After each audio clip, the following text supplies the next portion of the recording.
Welcome to First Look of MJD. Along with my partners Max Moss and Jack Havey, I'm Devin Parikh. Our topics today will be Marshawn Lynch's return to Oakland and the NFL, NBA free agency and trade rumors, as well as the Stanley Cup Final. If you want to call today, call the number 555-555-5556. Jack, tell us more about this Marshawn Lynch return. Okay, so Marshawn Lynch left the Seahawks, and he decided to come back into football after retiring into his hometown of Oakland. He's going to start for them as running back. So, yeah, it should be interesting. I think he'll do pretty well. Really? You think he'll do well? I don't know. Well, he went beast mode for Seattle, so maybe he'll do it again. I mean, though, when he was on Seattle, he was really good.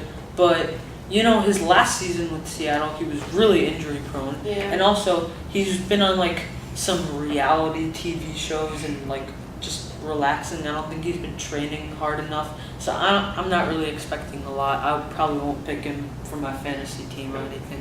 Max, what do you think? I mean, I think whenever a player, goes away from the game for a little bit, whenever they leave the team or do the kind of thing that Marshawn's doing, when you come back to the field, even if you're put right into a starting role again, you're going to have some field rust, and I think it's really going to show. I don't know if it'll last the whole season, but I think it'll definitely show in the first few weeks of the year.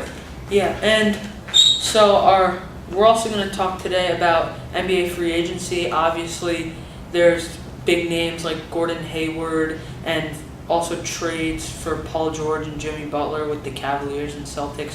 Jack, do you see any of those guys going to better teams than they're already on? Possibly Jimmy Butler. Maybe he might be going to the Cavs, which are definitely better than the Bulls. But I think that Paul George is going to go to the Lakers, which are not as good as the Pacers right now. So, do you think that the Lakers will have to give up their number 2 draft pick this year to get him, or future picks and players that they already have? I'm not really sure on how it's going to work. I guess the second pick, yeah.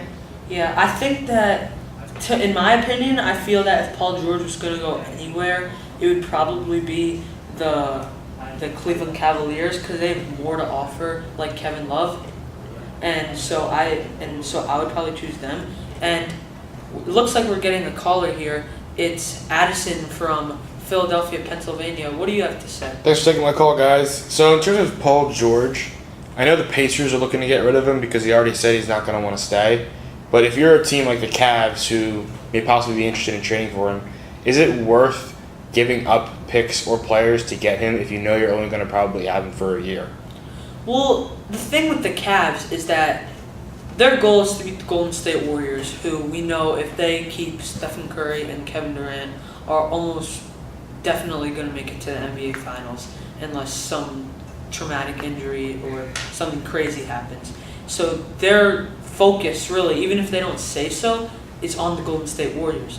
So if they get Paul George, and even if they have to give up Kevin Love, I think Paul George is a better player. And if they get Paul George in a trade, this could also attract people like Jimmy Butler to request a trade for the Cavaliers or Gordon Hayward to go to their team. So in my opinion, it is worth just keeping him for 1 year because that could make them NBA champions again. All right, thanks for taking my call. Yeah. And now we're going to go to the Stanley Cup topic with Max. Analyze how the Pittsburgh Penguins won. Well, a back-to-back victory for the Pittsburgh Penguins in the Stanley Cup Final. Defeated the Nashville Predators in Game 6, 2-0.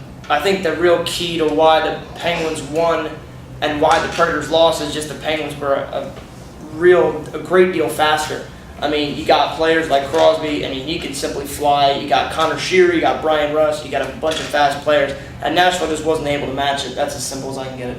Yeah, I agree with that, but I also think that the experience part of the Nashville Predators made them not play as well and just didn't match up well. So that's it for today. Thanks for watching with me, Devin Parikh, and my partners Jack Havey and Max Moss. We'll see you next time on First Look with MJD.